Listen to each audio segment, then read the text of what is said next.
Hello friends, இன்றைக்கு காலமே குசினிக்கு வந்து நல்ல ஒரு சாப்பாடாக செய்யணுமெண்டு வந்தாச்சு. அதுக்கு கடகடன் அவிச்சமா கொஞ்சம் எடுத்துட்டேன், மரக்கறியெல்லாம் எடுத்து வச்சுட்டு இங்கெல்லாம் தண்ணியை வச்சுட்டேன் ஸ்கீமரில். அது கொதிச்சு கொண்டிருக்கே வெங்காயம் பச்சைமிளகாய் எல்லாம் வெட்டிட்டேன். அது வெட்டி கொண்டிருக்கும் போது இங்கெல்லாம் தண்ணி கொதிச்சுட்டா கொஞ்சமாக உப்பு போட்டுட்டு தேவையான அளவு உப்பு போட்டுட்டு புட்டை குழைக்க போகிறேன். அவிச்சமா புட்டு தான் கொஞ்சம் கொஞ்சமாக தண்ணியை விட்டு இந்த மாதிரி குழைச்சி எடுக்க வேண்டியதான்.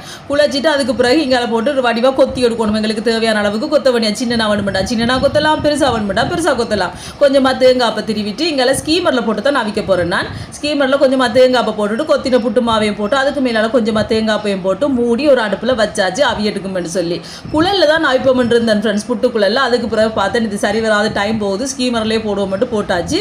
அதுக்கு பிறகு இங்கே சட்டியில் கொஞ்சமாக எண்ணெயை விட்டு எண்ணெய் சூடானோன்னா கடுகு கொஞ்சம் போட்டு வெடிச்சோன்னா கருவேப்பிலை, வெள்ளைப்பூடு, வெங்காயம், பச்சை மிளகாய் இது எல்லாத்தையும் போட்டு நல்லா வதக்கணும். இது வதங்கி வரைக்கிலே தக்காளி பழம் ரெண்டு இருக்குது, அதை வெட்டி சின்ன சின்ன வெட்டி இந்த மாதிரி போட்டு வதக்கி கொண்டிருக்கிறேன். அதோடு பார்த்திங்கன்னு சொன்னால் ஃப்ரிட்ஜுக்குள்ள 2 கத்தரிக்காய் ஒரு 2-3 நாளாக அப்படியே என்ன பார்த்து கொண்டே இருக்குது. என்ன எப்போ தான் நீ எடுத்து சமைப்பேன்ட்டு சரி வாண்டு அதையும் தூக்கி சின்ன சின்ன வெட்டி தக்காளி பழத்தோட வதக்கிட்டு கொஞ்சமாக உப்பும் போட்டு அப்படியே மூடி விட்டுட்டேன்.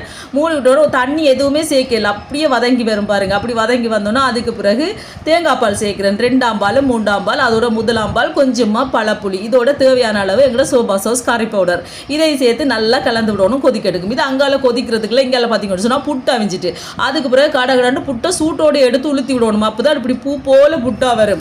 அதுக்கு பிறகு கொஞ்சமாக நெத்தலி கருவாடு எடுத்து நடு அடுப்பில் பொறிக்கப்பட்டு வச்சு. ஏன்னு சொல்லுங்க, கருவாடும் பொறிச்சு சாப்பிட்டா தான் நல்லா இருக்கும் புட்டோட. அதோட கொஞ்சம் 2-3 கருவாடு எடுத்து அதையும் பொறிச்சாச்சு. அதெல்லாம் பொறிச்சு கொண்டு இருக்கே இங்கால குழம்பு கொதிச்சு கொண்டு வந்துட்டு அதோட 3 முட்டை மட்டும்தான் இருந்துச்சு.